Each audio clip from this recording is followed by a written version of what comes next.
Dasharath Manjhi the mountain man.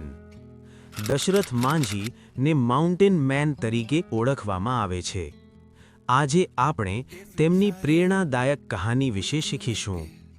Dashrath Manjhi ran away from his home at a young age and worked at ધનબાદ's coal mines.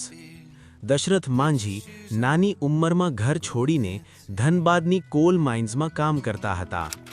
Word મીનિંગ્સ: રેન અવે એટલે ઘર છોડી દીધું, coal mines એટલે કોયલાની ખદાણ.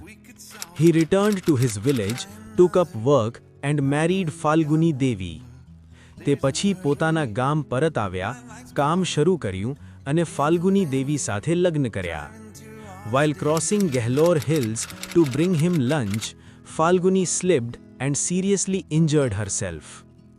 ગહેલોર પહાડ પરથી લંચ લેવા જાતા સમયે ફાલ્ગુની દેવી ફિસલી ગયા અને ગંભીર રીતે ઘાયલ થઈ ગયા. વર્ડ મીનિંગ્સ: સ્લિપ્ડ એટલે ફિસલી ગયા, ઇન્જર્ડ એટલે ઘાયલ થઈ ગયા. They could not reach her to the nearby hospital because there was no straight access to the town, which eventually led to her death. ગામથી શહેર સુધી સીધો રસ્તો ના હોવાથી તે લોકો નજીકના હોસ્પિટલ સુધી પહોંચી શક્યા નહીં અને આખીરે તેમનું મૃત્યુ થયું. વર્ડ મીનિંગ્સ: એક્સેસ એટલે પહોંચ, નિયરબાય એટલે નજીક.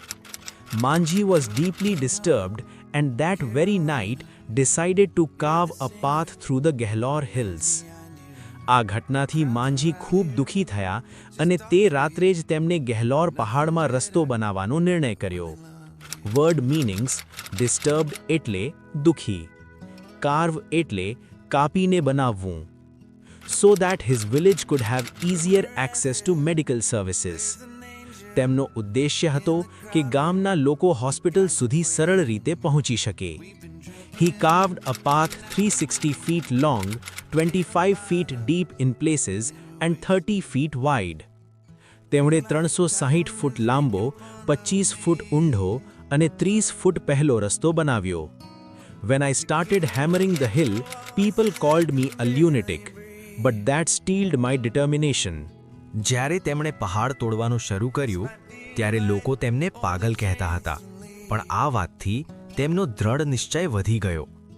He completed the work in 22 years from 1960 to 1983. તેમણે આ કામ 22 વર્ષ સુધી નિરંતર મહેનત કરીને પૂર્ણ કર્યું. This path reduced the distance between the Atri and Wazirganj sectors from 55 kilometers to 15 kilometers. આ રસ્તાથી અત્રી અને વઝીરગંજ વચ્ચેનું અંતર 55 કિલોમીટરથી ઓછું થઈને માત્ર 15 કિલોમીટર રહ્યું. Though most villagers taunted me at first, there were quite a few who lent me support later by giving me food and helping me buy my tools. શરૂઆતમાં ઘણા લોકો તેમની મજાક કરતા હતા, પણ પછી ઘણા લોકો તેમને ખોરાક આપી અને ટૂલ્સ ખરીદવા મદદ કરી. For his achievement, Manjhi became popularly known as the Mountain Man. આ મોટી ઉપલબ્ધિ માટે દશરથ માંઝી માઉન્ટેન મેન તરીકે ઓળખાવા લાગ્યા. His name was proposed by the Bihar government for the Padma Shri Award in 2006. 2006માં Bihar સરકારે તેમનું નામ પદ્મશ્રી એવોર્ડ માટે સૂચવેલું હતું. When a movie on his life was announced, Manjhi was on his deathbed. જ્યારે તેમના જીવન પર ફિલ્મ બનાવવાની જાહેરાત થઈ ત્યારે તે અંતિમ અવસ્થામાં હતા. He put his thumb impression on an agreement and gave away exclusive rights to make a film on his life. તેમણે અગ્રીમેન્ટ પર પોતાનો અંગૂઠો મૂકીને પોતાના જીવન પર ફિલ્મ બનાવવાની અનુમતિ આપી. The Mountain Man was given a state funeral by the government of Bihar. Bihar સરકારે તેમને રાજકીય સન્માન સાથે અંતિમ વિધિ આપી. દશરથ માંઝી એક દ્રઢ ઈચ્છાશક્તિવાળા વ્યક્તિ હતા. તેમણે ગહેલોર પહાડમાં રસ્તો બનાવ્યો. તેમણે 22 વર્ષ સુધી એકલા મહેનત કરી. અંતર 55 કિલોમીટરથી 15 કિલોમીટર થઈ ગયું. તેમણે આ કામ ગામના લોકોની મદદ માટે કર્યું.